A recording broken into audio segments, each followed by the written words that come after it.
ಇನ್ನೂ ಹೆಚ್ಚು ಮಾಡಬೇಕು ಅಂತಕ್ಕಂಥದ್ದನ್ನು ಕೂಡ ಹೇಳ್ತಾ ಇದೆ. ಸೊ ಡ್ರಗ್ ಮೆನೇಜ್ ಇದೆಯಲ್ಲ, ಅದು ಇಡೀ ರಾಜ್ಯದಲ್ಲಿ ಈಗ ಮೈಸೂರು ಅಂತ ಕಡೆ, ಬೆಂಗಳೂರು ಅಂತ ಕಡೆ, ಹುಬ್ಬಳ್ಳಿ ಧಾರವಾಡದಂತ ಕಡೆ, ಮಂಗಳೂರು ಅಂತ ಕಡೆ, ಬೆಳಗಾಂ ಅಂತ ಕಡೆ ಇವುಗಳಲ್ಲಿ ಜಾಸ್ತಿ ಆಗ್ತಾ ಇದೆ. ಕಾರ್ಪೊರೇಷನ್ ಏರಿಯಾಗಳಲ್ಲಿ ಜಾಸ್ತಿ ಆಗ್ತದೆ. ಈಗ ನಾನು ಕೋಲಾರದಲ್ಲಿ ಮೊನ್ನೆ ಒಂದು 4-5-6 ತಿಂಗಳುಗಳಲ್ಲಿ ಮಕ್ಕಳು ಇದನ್ನ ಬ್ಯಾಗ್ನಲ್ಲಿ ಇಟ್ಕೊಳ್ತವೆ ಅಂತ ನೋಡಿ ಕೇಳಿದೆ ನಾನು. ಅಂಥದ್ದೆಲ್ಲ ಈ ಪೊಲೀಸ್ನವ್ರಿಗೆ ಹೇಳಿದ್ದೀನಿ ನಾನು, ಮಕ್ಕಳಲ್ಲಿ ಜಾಗೃತಿ ತರಬೇಕು. ನಂಬರ್ 1. ನಂಬರ್ 2, ಯಾರ್ಯಾರು ಇದರಲ್ಲಿ ಈ ಅವ್ಯವಹಾರದಲ್ಲಿ ಭಾಗಿಯಾಗಿದ್ದಾರೆ ಅವ್ರ ಮೇಲೆ ಕಠಿಣವಾದಂಥ ಕ್ರಮ ಎಲ್ಲಿಂದ ಬರ್ತದೆ, ಯಾರು ಡ್ರಗ್ಸ್ ಪೆಡ್ಲರ್ಗಳಿರ್ತಾರೆ, ಆಮೇಲೆ ಅದನ್ನ ಎಲ್ಲಿ ಉಪಯೋಗಿಸ್ತಾರೆ. ಈಗ ಯಾರೋ ಹೇಳ್ತಾ ಇದ್ದಾರೆ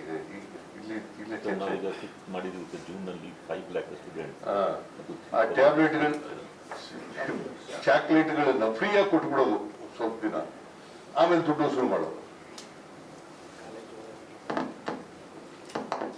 ಇಂಥವೆಲ್ಲ ನಡೀತಾ ಇರ್ತವೆ. ಆಮೇಲೆ ಬೀಟ್ ಇದೆಯಲ್ಲ, ಬೀಟ್ ಅಂತ ಮಾಡಿದ್ದಾರೆ ಈಗ ಪೊಲೀಸ್ ನಮ್ಮ ಹೊಸದಾಗಿ. ಅದು ಬಹಳ ಜನ ಪೊಲೀಸ್ನವ್ರಿಗೆ ಗೊತ್ತೇ ಇಲ್ಲ ಈ ಬೀಟ್ ಅಂದ್ರೆ ಏನು ಅಂತ. ಆಮೇಲೆ ಎಲ್ಲೆಲ್ಲಿ ಜನಸಂದಣಿ ಇದೆ, ಎಲ್ಲಿ ನಿರ್ಜನ ಪ್ರದೇಶಗಳಿರ್ತವೆ, ಅಲ್ಲಿ ಈ ಬೀಟ್ಗಳು ಜಾಸ್ತಿ ಆಗ್ತವೆ.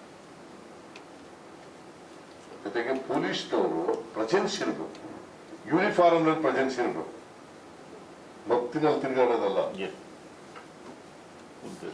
ಫುಲ್ ಡ್ರೆಸ್ ನಲ್ಲಿ ಇದ್ರೆ ಭಯ ಬರ್ತದೆ, ಪೊಲೀಸ್ನವ್ರು ಇದ್ದಾರಪ್ಪ ಮಾಡಬಾರದು ಅಂತ ಇರ್ತದೆ.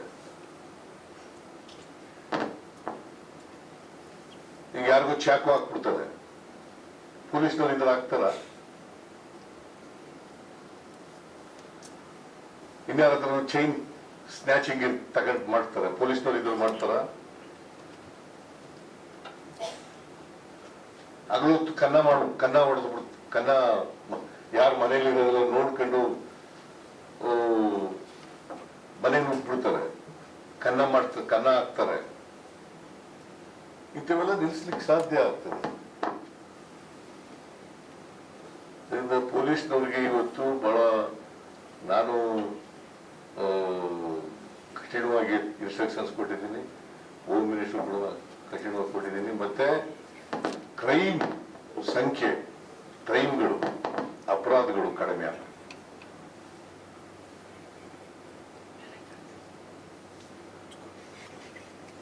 ನಮ್ಮ ಎಲ್ಲ ಈ ಪ್ರಯತ್ನಗಳಿಂದ ಕ್ರೈಮ್ ಕಡಿಮೆ ಆಗುತ್ತೆ. ಆಮೇಲೆ ಟ್ರಾಫಿಕ್, ಇತ್ತೀಚಿನ ದಿನಗಳಲ್ಲಿ ಟ್ರಾಫಿಕ್ ತೊಂದರೆಗೆ ಜನ ಸಾಮಾನ್ಯರು ಸಿಕ್ಕಾಕತ್ತೆ. ನಮಗ್ ಗೊತ್ತಾಗಲ್ಲ, ಯಾಕಂದ್ರೆ ನಮಗೆ ಪೊಲೀಸ್ನವ್ರು ಬಿಡಿಸ್ಬಿಡ್ತಾರೆ. ಇಲ್ಲ, ನಾನು ಅದಕ್ಕೆ ನಮ್ಗೆ ಜೀರೋ ಟ್ರಾಫಿಕ್ ಇಲ್ಲ, ನನಗೆ ನಾಟ್ ಜೀರೋ ಟ್ರಾಫಿಕ್. ಬಟ್ ಪೊಲೀಸ್ನವ್ರು ಆಗುವೆ ಅಲ್ಲೆಲ್ಲ ನಿಂತ್ಕೊಂಡು ಬಿಡಿಸ್ಬಿಡ್ತಾರೆ. No zero traffic, no zero traffic to the chief minister and to the home minister. ಬೇರೆ ಮಿನಿಸ್ಟರ್ಗಳಿಗೆ ಹೇಳ್ಬಿಟ್ಟಿದ್ದೀನಿ ಯಾರೋ ಜೀರೋ ಟ್ರಾಫಿಕ್ ಇರಬಾರ್ದು. ಆದ್ರೂ ಪೊಲೀಸ್ನವ್ರು ನಾವು ಹೋಗುವಾಗ ಇದ್ ಮಾಡ್ಬಿಡ್ತಾರೆ, ಸಿಗ್ನಲ್ ಫ್ರೀ ಮಾಡ್ಬಿಡ್ತಾರೆ. ಹೇಳಿದ್ದು ಒಂದೇ ಆಗಲ್ರಿ, ಇಡೀ ರಸ್ತೆನೆ ಖಾಲಿ ಮಾಡಿಸ್ಬಿಡೋದಕ್ಕೂ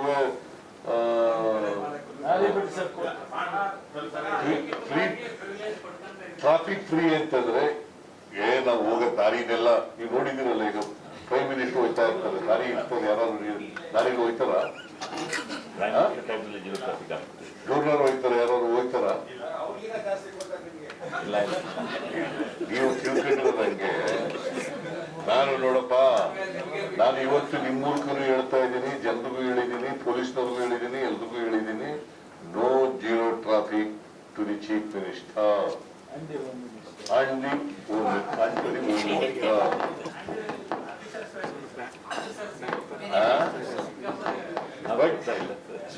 ಪೊಲೀಸ್ನವರು ಟ್ರಾಫಿಕ್ ನಿಲ್ಸಲ್ಲ, ಬಟ್ ನಮ್ಗೆ ದಾರಿ ಮಾಡ್ಕೊಡ್ತಾರೆ.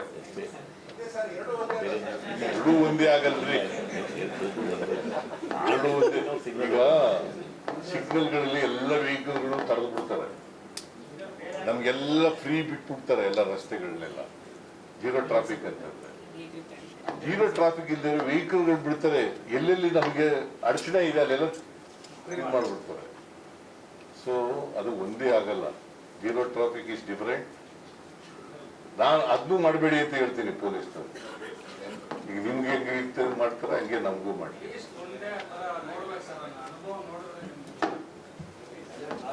ಈಗ ಅದಕ್ಕೆ ಹೇಳಿದ್ದೀನಿ ಪೊಲೀಸ್ನವ್ರಿಗೆ, ಬರೀ ಕಾನ್ಸ್ಟೇಬಲ್ಗಳು ಇರೋದಿಲ್ಲ ಟ್ರಾಫಿಕ್ನಲ್ಲಿ, ನಿಮ್ಮ ಪೊಲೀಸ್ ಹೈಯರ್ ಆಫೀಸರ್ಗಳು ಕೂಡ ಇರಬೇಕು ಅಲ್ಲಿ ಟ್ರಾಫಿಕ್ನಲ್ಲಿ ನಿಂತಿರ್ಬೇಕು.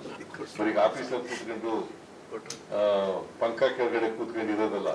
ಪಂಕಲ್ಲ ಈಗೆಲ್ಲ ಎಸಿಗಳಾಗ್ಬಿಟ್ಟಿದಾವೆ. ಸೊ ಅದೆಲ್ಲ ಪೊಲೀಸ್ನವ್ರಿಗೆ ಹೇಳಿದ್ದೀವಿ. ಸೊ ನಮಗೆ ಹೋಪ್ಸ್ ಏನಪ್ಪಾ ಅಂತಂದ್ರೆ ಇಂಪ್ರೂವ್ ಮಾಡಬೇಕು ಅಂತಕ್ಕಂಥದ್ದು. ಪೊಲೀಸ್ನವ್ರದ್ದು ನಮ್ಮ ಪೊಲೀಸ್ ಕಾನೂನು ವ್ಯವಸ್ಥೆಯನ್ನು ಇಂಪ್ರೂವ್ ಮಾಡಬೇಕು ಅಂತಕ್ಕಂಥದ್ದು ನಮ್ಮ ಉದ್ದೇಶ. ಅದಕ್ಕೋಸ್ಕರ ಎಲ್ಲ ಪ್ರಯತ್ನಗಳನ್ನು ಕೂಡ ಮಾಡ್ತೀವಿ. ಪೊಲೀಸ್ನವರು ಕೋಆಪರೇಟ್ ಮಾಡ್ತಾರೆ ಅಂತಕ್ಕಂಥ ನಂಬಿಕೆ ವಿಶ್ವಾಸ ಇದೆ. ಪೊಲೀಸ್ನವ್ರು ಮನಸ್ಸು ಮಾಡಿದ್ರೆ ಅಪರಾಧಗಳನ್ನು ತಡೆಗಟ್ಟೋದು ಕಷ್ಟ ಏನಿಲ್ಲ. ಆಮೇಲೆ ಇಂಟೆಲಿಜೆನ್ಸು ಕೂಡ ಸ್ಟ್ರೆಂಥನ್ ಮಾಡಲಿಕ್ಕೆ ಎಲ್ಲ ಪ್ರಯತ್ನಗಳನ್ನು ಕೂಡ ಮಾಡ್ತೀವಿ. ಸೊ ಇಷ್ಟು ಮೇಜರ್ ಆಗಿ ಹೇಳಿರ್ತಕ್ಕಂಥದ್ದು. ಇನ್ನೂ ಅನೇಕ ವಿಚಾರಗಳನ್ನು ಪ್ರಸ್ತಾಪ ಮಾಡಿದ್ದೀವಿ, ಇದು ಮೇಜರ್ ಆಗಿ ಹೇಳಿದ್ದೀವಿ.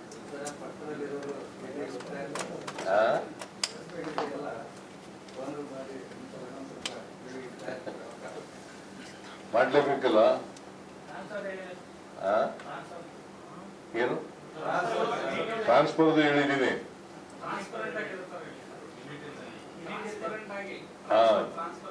ಟ್ರಾನ್ಸ್ಪರೆಂಟ್ ಆಗಿರ್ಬೇಕು ಅಂತ ಹೇಳಿದ್ದೀನಿ. ನಮ್ಮ ಎಲ್ಲ ಆಕ್ಷನ್ಗಳು ಕೂಡ ಟ್ರಾನ್ಸ್ಪರೆಂಟ್ ಆಗಿರ್ಬೇಕು.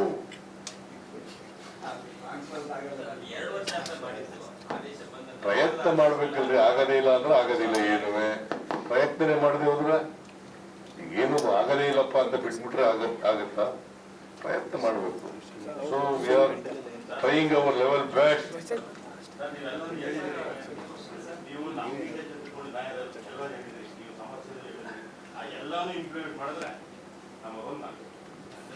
ಮಾಡಬೇಕು ಅನ್ನೋದು ನಮ್ಮ ಆಸೆ.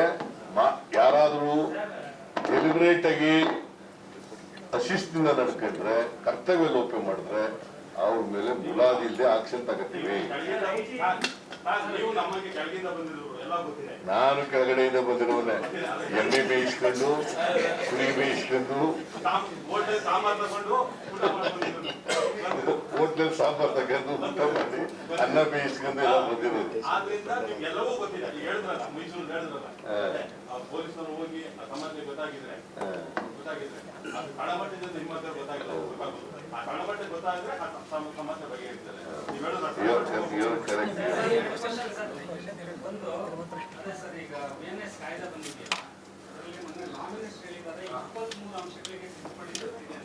ಈಗ ಈಗಾಗಲೇ ಟ್ರೈನಿಂಗ್ ಕೊಟ್ಟಿದ್ದೀವಿ.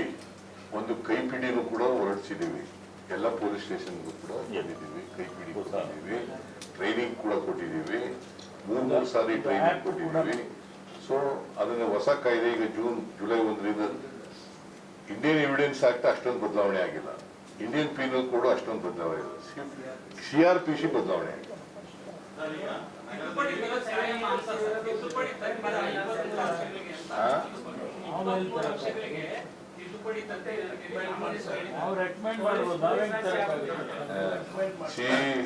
It's a central act.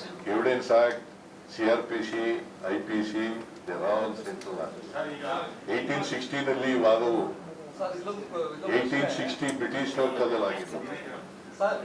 ಪಾರದರ್ಶಕವಾಗಿ ಕೆಲಸ ಮಾಡ್ಬೇಕಂತಂದ್ರೆ ಎಲ್ಲಾ ಕೊಲೆ ಕೇಸುಗಳಲ್ಲೂ ಪಾರದರ್ಶಕವಾಗಿ ಮಾಡ್ತಾರೆ. ಆರೋಪಗಳು ತೋರಿಸ್ತಾರೆ. ಮನೆ ದರ್ಶನ್ ಕೊಲೆ ಕೇಸಾದಾಗ ಸ್ಟೇಷನ್ಗೆ ಶಾಮಿಯಾನ ಹಾಕ್ಬಿಟ್ಟಿದ್ರು. ಯಾಕೆ ಸರ್ ಅದು? ಯಾವುದು? ದರ್ಶನ್ ಅವರು ಅನ್ನಪೂರ್ಣೇಶ್ವರಿ ನಗರ ಪೊಲೀಸ್ ಸ್ಟೇಷನ್ ಸುತ್ತ ಕಾಂಪೌಂಡ್ಗೆ ಸೈಡ್ ವಾಲ್ ಹಾಕಿದ್ರು. 144 ಸೆಕ್ಷನ್ ಹಾಕಲ್ಲ. ಏನಾದ್ರೂ ಕೂಡ ಗಲಾಟೆ ಆಗ್ಬೋದು ಅಥವಾ ಪ್ರತಿಭಟನೆ ಆಗ್ಬೋದು ಇನ್ನೇನಾಗ್ಬೋದು ಅಂತ ಇದ್ರೆ ಸುದ್ದಿ ಇದ್ರೆ ಮಾತ್ರ ಇನ್ಫಾರ್ಮೇಶನ್ ಇದ್ರೆ ಮಾತ್ರ ಅದರ್ವೈಸ್ ಮಾಡಲ್ಲ. ಯಾರು ಕೂಡ ಕಾನೂನನ್ನ ಕೈ ತಗಬಾರದು. ನಾವು ಏನ್ ಬರೀತೀವಿ ಗೊತ್ತಾ, I am a law abiding citizen. Rail application ಅಲ್ಲಿ ಬರೆಯೋದು ಟೈಮ್ ಆಗಿಬಿಟ್ಟಿದೆ.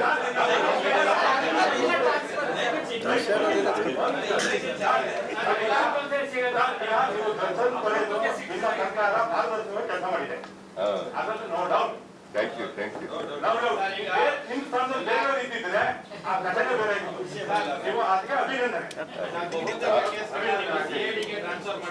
ಯಾವ್ದನ್ನ ಈಗ CID ನಮ್ಮ ಪೊಲೀಸ್ನವರೇ ಇರೋದು, CBI-ನಲ್ಲೂ ನಮ್ಮ ಪೊಲೀಸ್ನವರೇ ಇರೋದು. ಬಹಳ ಜನ ವಿರೋಧ ಪಕ್ಷದವರು CBI ಕೊಡಿ ಕೇಸ್, CBI ಕೊಡಿ. ಅಲ್ಲಿ ಪೊಲೀಸ್ನವರು ನಮ್ಮ ಪೊಲೀಸೇ, CID-ನಲ್ಲಿರೋರು ನಮ್ಮ ಪೊಲೀಸೇ, SIT-ನಲ್ಲಿರೋರು ನಮ್ಮ ಪೊಲೀಸೇ, ಪೊಲೀಸ್ನವರೇ ಅಲ್ಲೂ ಇನ್ವೆಸ್ಟಿಗೇಟ್ ಮಾಡೋರು. CBI is also one of the investigating agency ಅಲ್ವಾ. CID is also investigating agency, SIT is also investigating agency. ಅವರು ಅಧಿಕಾರದಲ್ಲಿರುವಾಗ ಚೋರ್ ಬಚಾವೋ ಸಂಸ್ಥೆ ಅಂತಿದ್ದವರು ನೀವು ಚೋರ್ ಬಚಾವ್ ಸಂಸ್ಥೆನ ಯಾಕೆ ಕೊಡಬೇಕು ಅಂತ ಬರೆಯೋದೇ ಇಲ್ಲ ನೀವು. ನಾನ್ ನೋಡಪ್ಪ CBI-ನಲ್ಲಿರೋದನ್ನ ನಾನು ಅಲ್ಗಳೆಯಲ್ಲ. ಅವರು ಒಂದು ಇನ್ವೆಸ್ಟಿಗೇಟಿಂಗ್ ಏಜೆನ್ಸಿ. ಸೆಂಟ್ರಲ್ ಗೌರ್ಮೆಂಟು ಬೇರೆ ಬೇರೆ ಅಂತಾರಾಜ್ಯ ಇರ್ತಕ್ಕಂಥ ಅಫೆನ್ಸ್ಗಳನ್ನ ಇನ್ವೆಸ್ಟಿಗೇಟ್ ಮಾಡಲಿಕ್ಕೆ ಇರ್ತಕ್ಕಂಥದ್ದು. ರಾಜ್ಯ ಪೊಲೀಸ್ನವರು ನಮ್ಮಲ್ಲಿ ಕಾನೂನು ಸುವ್ಯವಸ್ಥೆ ಕಾಪಾಡಲಿಕ್ಕೆ ಇರ್ತಕ್ಕಂಥವ್ರು. ನಮ್ಮ ಪೊಲೀಸ್ನವರು ಕೂಡ ಸಮರ್ಥರಾಗಿದ್ದಾರೆ, ಇನ್ವೆಸ್ಟಿಗೇಷನ್ ಮಾಡಲಿಕ್ಕೆ ಸಮರ್ಥರಾಗಿದ್ದಾರೆ. ಅವ್ರಿಗೆ ಇವರೇ CBI-ಗೂ ಕಳಿಸೋದು. ಈಗ ಸೂದ್ ಡೈರೆಕ್ಟರ್ ಆಗಿದ್ದಾರೆ CBI. ಇಲ್ಲಿ ಇಲ್ಲಿದ್ದವ್ರೆ SP-ಗಳೆಲ್ಲ ಹೋಗಿದಾರಲ್ಲ. ಇಲ್ಲಿ ಬಹಳ ಜನ ನಮ್ಮ ಪೊಲೀಸ್ ಕರ್ನಾಟಕ ಪೊಲೀಸ್ನಲ್ಲಿ ಇದ್ದಾರೆ, ಅಲ್ಲಿ ಕೆಲಸ ಮಾಡಿರೋರು.